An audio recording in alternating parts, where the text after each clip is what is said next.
The world held its breath this morning. In one of the most volatile escalations in recent Middle East history, the United States has taken decisive action in the Strait of Hormuz, an area so strategically critical that even minor disruptions can ripple across the entire global economy within hours.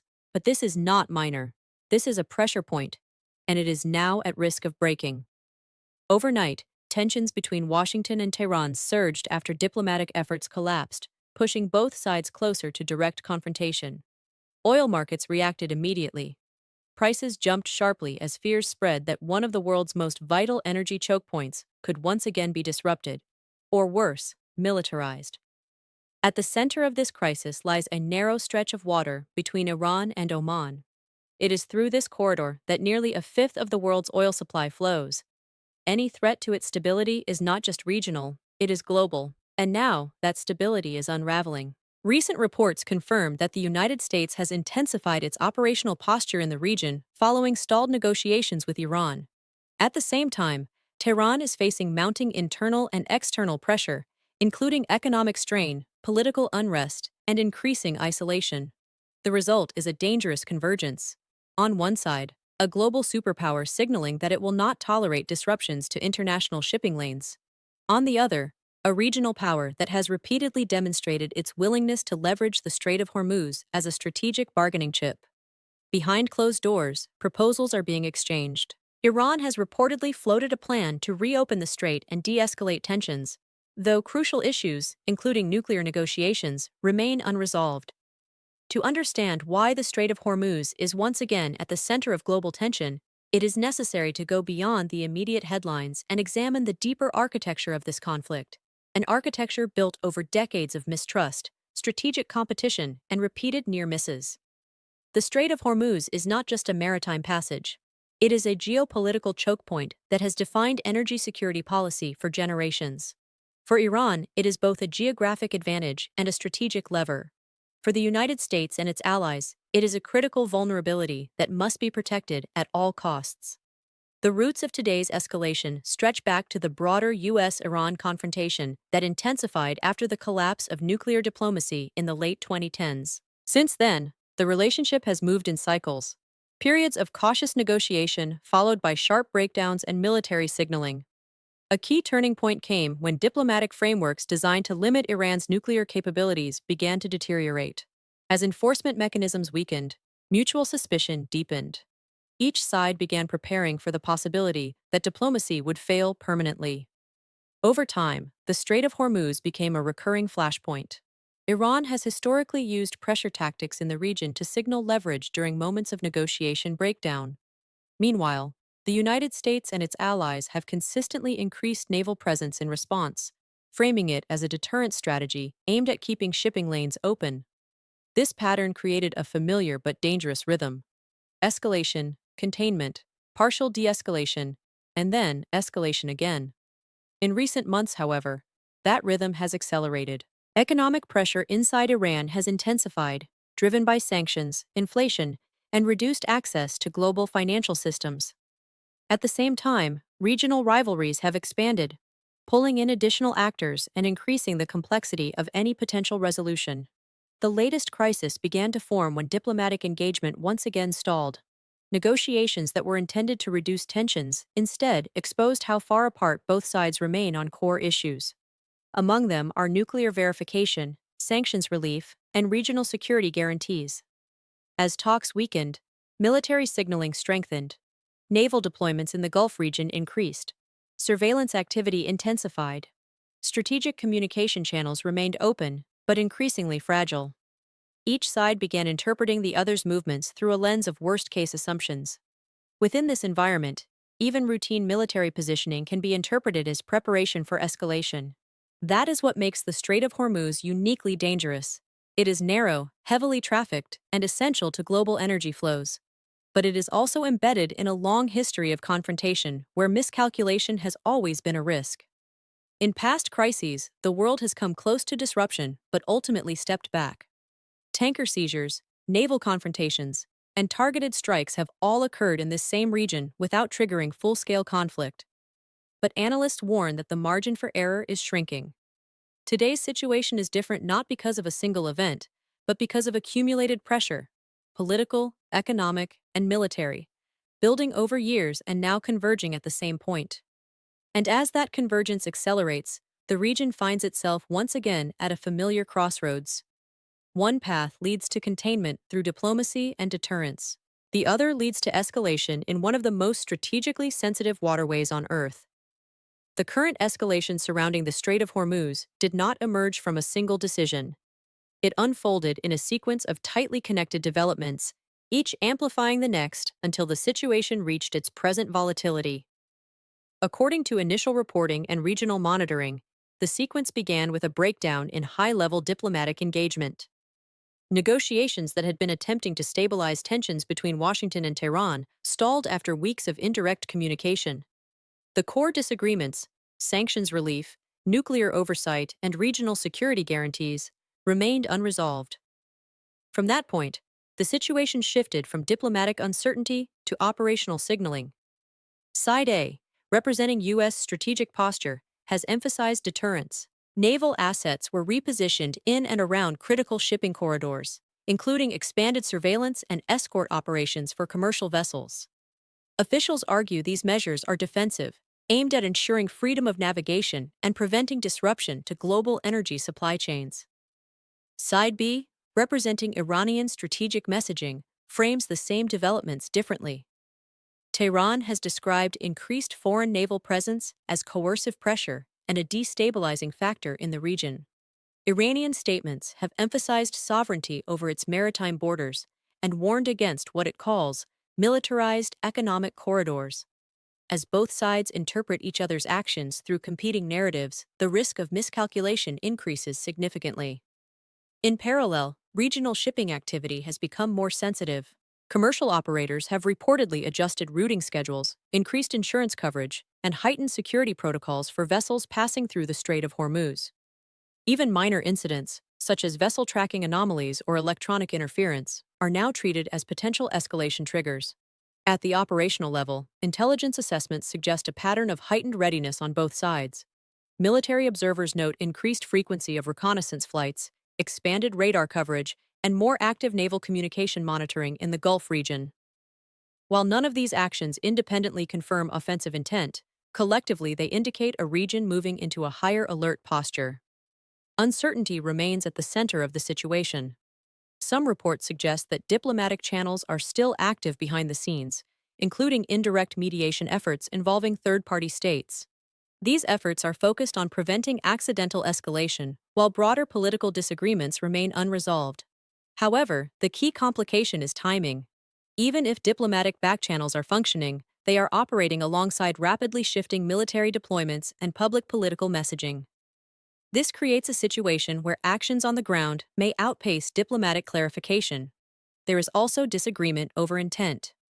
One interpretation suggests that current U.S. moves are designed purely to stabilize maritime security amid rising tensions. Another interpretation argues that the same moves are intended to increase leverage in stalled negotiations. Similarly, Iranian responses are viewed in two different ways, either as defensive positioning in response to external pressure or as strategic signaling intended to reshape negotiation dynamics. What is clear across all assessments is that the Strait of Hormuz has once again become the focal point of strategic competition. And in such an environment, even routine actions can take on heightened meaning. This is why analysts are increasingly cautious. Because in crises like this, it is rarely the planned actions that define outcomes. It is the unintended consequences. To understand why the Strait of Hormuz sits at the center of global strategic anxiety, one must first recognize what passes through it, and what would be lost if that flow were disrupted. This narrow maritime corridor connects the Persian Gulf to the open ocean. At its tightest point, it is only a few dozen kilometers wide. Yet through this constrained space moves roughly a fifth of the world's seaborne oil supply, along with a significant portion of global liquefied natural gas shipments. That alone makes it one of the most consequential choke points on Earth, but its importance is not only economic. It is also military and operational. For the United States and its partners, the Strait of Hormuz represents a critical artery in the global energy system. Any disruption here does not remain local. It transmits shockwaves into global markets, influencing fuel prices, inflation expectations, and industrial supply chains within hours. For Iran, the strait carries a different kind of significance. It is one of the few geographic leverage points the country can exert over global powers without conventional parity in military strength. Control over access, or even the credible threat of disruption, has historically served as a strategic bargaining instrument during periods of heightened tension. This asymmetry is what makes the region inherently unstable. On the military level, the strait is heavily monitored and frequently patrolled. Multiple naval forces operate in and around the Gulf region, maintaining surveillance over shipping lanes, escorting commercial vessels, and ensuring open passage. This includes advanced radar systems, maritime patrol aircraft, and naval task forces designed specifically for rapid response scenarios. The geography itself compounds the risk. Unlike open oceans, confined waterways limit maneuverability and reduce reaction time. In such environments, even small miscalculations, an unexpected vessel movement, a communication failure, or a misinterpreted radar signal, can escalate rapidly. The operational reality is that military and commercial traffic coexist in an extremely compressed space under constant surveillance and tension. This is not theoretical risk, it is structural vulnerability. From a strategic standpoint, the Strait of Hormuz also functions as a pressure valve in broader geopolitical negotiations. When diplomatic channels between major powers weaken, the strait often becomes the stage where signaling intensifies. Naval deployments increase, escort missions expand, surveillance becomes more aggressive. Each side interprets these adjustments not in isolation, but as part of a broader strategic message. In the current crisis, this dynamic is once again visible. The United States' operational posture signals a commitment to maintaining open sea lanes under all conditions. Iran's posture signals that it retains the capability to influence, disrupt, or recalibrate that flow if strategic conditions demand it. Neither side needs to take full action for the system to become unstable. The perception of potential action is often enough. That is why the Strait of Hormuz is not just a location on a map. It is a strategic feedback loop where perception, deterrence, and risk interact continuously. And when that loop tightens, as it is now, the margin for stability becomes increasingly narrow. As tensions intensify around the Strait of Hormuz, intelligence communities and strategic analysts are increasingly focused not on what has happened, but on what may happen next, and how quickly miscalculation could shift the situation from containment to confrontation. According to multiple intelligence assessments circulating within policy circles, the current phase is best described as high-alert deterrence without clear off-ramps. In other words, both sides are signaling strength, but neither has established a fully reliable diplomatic exit strategy that can immediately de-escalate pressure if an incident occurs. Analysts emphasize that this condition is inherently unstable. Security institutions tracking maritime activity in the Gulf region note a measurable increase in naval signaling behavior. This includes expanded patrol coverage, heightened radar activity, and more frequent communication intercepts related to shipping lane monitoring. While none of these indicators confirm imminent conflict, they do suggest a heightened readiness posture on all sides. Think tanks specializing in Middle East security have highlighted a critical concern: ambiguity. In crises involving maritime chokepoints, ambiguity is often more dangerous than intent. A single unclear radar contact, a misidentified vessel, or an unexpected maneuver can trigger layered response protocols that escalate faster than diplomatic clarification can intervene. Military analysts point out that modern naval systems are designed for speed of response, not deliberation. That means once a perceived threat is detected, automated and procedural responses can unfold in minutes. Several strategic studies institutions have also emphasized the economic dimension of the crisis. Energy security experts warn that even temporary disruptions or perceived threats to the Strait of Hormuz can trigger immediate global price volatility. Markets tend to react not only to confirmed disruptions, but to risk signals, especially in oil futures. From a policy perspective, some experts argue that both Washington and Tehran are operating within constrained strategic frameworks. For the United States, maintaining open sea lanes is a non-negotiable principle tied to global trade stability and alliance commitments. For Iran, demonstrating deterrence capability in its immediate maritime environment is closely linked to its broader security doctrine and negotiating leverage. This creates a structural tension where neither side can easily reduce its posture without being perceived as weakening. Academic specialists in international relations describe this as a classic security dilemma, where defensive measures by one actor are interpreted as offensive threats by another, leading to continuous escalation cycles even in the absence of intent for war. Intelligence analysts further caution that much of the current situation is shaped by signaling rather than direct engagement. However, signaling environments are notoriously unstable because they rely on interpretation rather than verification. One senior defense analyst summarized the concern in stark terms. In this environment, clarity is rare. Assumptions move faster than facts. There is also growing attention to third-party actors. Regional allies, global energy stakeholders, and external powers all have vested interests in preventing disruption. Some diplomatic channels are reportedly active behind the scenes, aiming to create de-escalation frameworks that can function even if primary negotiations remain stalled. Still, the consensus across most analytical institutions is cautious rather than optimistic. The Strait of Hormuz, they warn, has entered a phase where stability depends not on resolution of underlying disputes, but on continuous management of risk in real time. And that is a fragile condition. Because it does not take a strategic decision to escalate. It only takes a single misread signal. But the other side has a point. While much of the analysis surrounding the Strait of Hormuz focuses on escalation risk and military signaling, there is a competing interpretation, one that argues the current crisis is being shaped more by negotiation pressure tactics than by genuine preparation for conflict.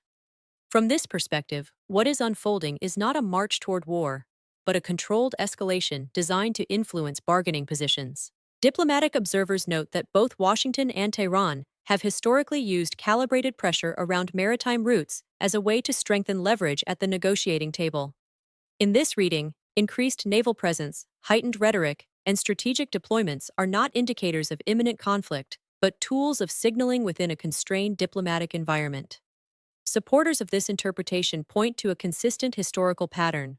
Moments of elevated tension in the Strait of Hormuz have often been followed by partial de-escalation once back-channel negotiations regain momentum. In several past crises, similar cycles of pressure and response ultimately resulted in temporary agreements or informal understandings that reduced immediate risk. There is also the argument of strategic restraint. Some analysts suggest that despite public rhetoric, both sides are deeply aware of the catastrophic economic consequences of a full disruption in the Strait of Hormuz. Because global energy markets are so tightly linked to this corridor, even a short-term closure would trigger global inflationary shocks and potentially destabilize multiple economies simultaneously. From this viewpoint, rational incentives strongly favor containment over confrontation. Diplomatic intermediaries reportedly continue to operate behind the scenes, exploring frameworks that could reduce tensions without requiring immediate resolution of deeper political disputes. These efforts often remain invisible to public discourse but can play a significant role in preventing escalation. There is also skepticism about worst-case interpretations of military movements. Not all increases in naval activity necessarily indicate preparation for conflict. In many cases, they reflect routine rotations, training exercises, or precautionary positioning designed to reduce uncertainty rather than increase aggression. Similarly, intelligence ambiguity cuts both ways. Just as unclear signals can be interpreted as escalation, they can also be misread as escalation when none is intended. Some regional policy analysts caution against what they describe as over-escalation framing, the tendency to interpret every strategic move through the lens of impending crisis. In their view, this can amplify public fear and market volatility without necessarily reflecting actual decision-making at the state level. Instead, they argue that both sides are still operating within a bounded strategic environment where full-scale conflict remains highly unlikely due to mutual economic dependence and international pressure. Even within military circles, there is acknowledgement that deterrence frameworks are still functioning. Despite heightened tensions, key communication channels between naval and diplomatic actors remain open, reducing the likelihood of accidental escalation going unchecked. From this perspective, the Strait of Hormuz is not necessarily a countdown to conflict, but a high-stakes negotiation environment where pressure is part of the process rather than a prelude to war. However, even this more restrained interpretation carries a caveat. Controlled escalation only remains stable as long as both sides correctly interpret each other's signals. And history shows that in precisely these kinds of environments, misinterpretation is never far away. Regardless of interpretation, one reality is unavoidable. The Strait of Hormuz is not a regional issue. It is a global economic pressure point, and any sustained instability here reverberates far beyond the Middle East. The most immediate impact is economic. Energy markets are among the first to react to uncertainty in this region. Even without physical disruption, the perception of risk alone can drive oil futures higher. Traders price in uncertainty, and when that uncertainty involves a choke point responsible for a significant share of global oil transit, volatility increases rapidly. A sustained rise in oil prices would not remain confined to trading floors. It would quickly translate into higher transportation costs, increased shipping insurance premiums, and broader inflationary pressure across global supply chains. For households, the effect is indirect but real. Fuel costs influence everything from commuting expenses to food prices, as transportation is embedded in nearly every stage of modern commerce. On the geopolitical level, the consequences extend even further. For the United States and its allies, instability in the Strait of Hormuz would likely require increased naval deployment, expanded coordination with regional partners, and intensified diplomatic engagement to prevent escalation. It would also place additional pressure on global energy strategy and strategic reserves. For Iran, prolonged tension brings its own risks. Increased isolation, potential tightening of sanctions, and further economic strain could deepen internal challenges while simultaneously increasing external pressure. But the impact does not stop there. China, as one of the largest importers of Middle Eastern energy, would be directly affected by any disruption in maritime flow. Russia, while a competing energy exporter, would also be influenced by global price instability and shifting market dynamics. European economies, already sensitive to energy fluctuations, would face renewed inflationary pressure. NATO members would likely enter heightened coordination phases to assess regional spillover risks and protect maritime trade routes. What makes this situation particularly significant is the interconnected nature of modern energy systems. There is no isolated shock in the Strait of Hormuz. Any disruption transmits through a tightly linked global network of markets, logistics, and political dependencies. And then there is the direct impact on individuals.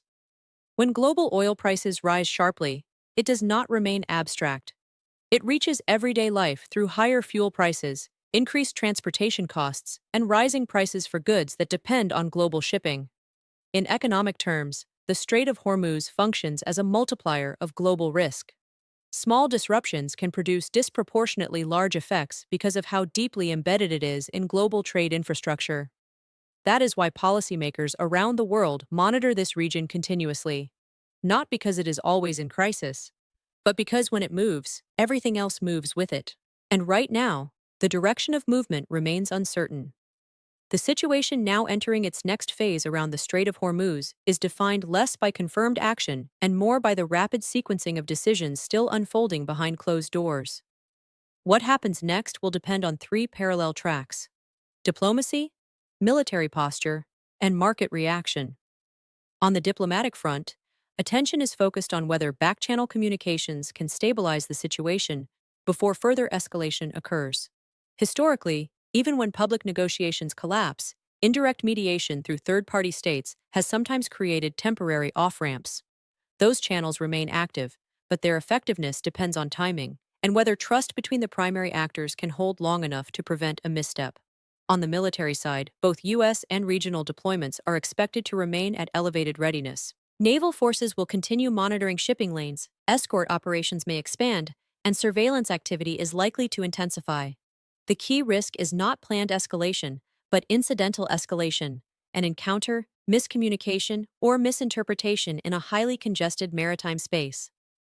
On the economic front, global markets are already pricing in risk. The next movement in oil prices will depend heavily on whether tensions stabilize or continue to escalate. Traders are watching for any disruption signals, even minor ones, that could indicate changes in shipping stability through the strait. What is confirmed at this stage is clear. Tensions are elevated, military attention is concentrated, and diplomatic resolution remains incomplete. What is not confirmed is equally important. There is no verified indication of full-scale conflict and no formal announcement of closure or blockade of the Strait of Hormuz. That distinction is critical, because in situations like this, perception can move faster than reality. Looking ahead, two broad scenarios are being discussed by analysts. In the first scenario, diplomatic backchannels succeed in reducing immediate tensions. Military postures stabilize, and the situation returns to a managed standoff, tense but contained. Energy markets settle, and attention shifts back to longer-term negotiations. In the second scenario, a triggering incident, intentional or accidental, causes rapid escalation. This would not necessarily begin with large-scale conflict, but with a chain reaction of responses in a heavily militarized maritime environment where time for de-escalation is limited. Neither outcome is predetermined. What defines the next phase is not inevitability, but decision-making under pressure. And that is why this moment is being watched so closely across governments, financial institutions, and military command structures around the world. Because the Strait of Hormuz is not just a regional passage, it is a global pressure valve. And when pressure builds inside it, the entire system feels the strain. The world is now watching to see whether that pressure is released, or whether it continues to rise. If you want continued updates and deeper analysis as this situation develops, subscribe to stay informed as new developments emerge in real time. But time is running out, because on the surface, what appears to be diplomacy may in reality be a race against escalation.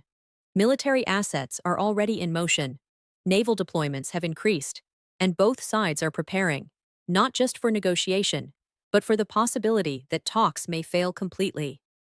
If that happens, the consequences will not be confined to the Middle East. They will be felt in fuel prices, financial markets, and geopolitical alliances across the globe. This is not just another regional standoff. This is a potential inflection point, a moment where economic pressure, military strategy, and political calculation collide, with the risk of spiraling into something far more dangerous. And the question now is no longer whether tensions are rising, it is how far they will go. If you want to understand what happens next, how we got here, what's unfolding behind the scenes, and what it means for the world, make sure to subscribe and stay with us. Because this story is just beginning.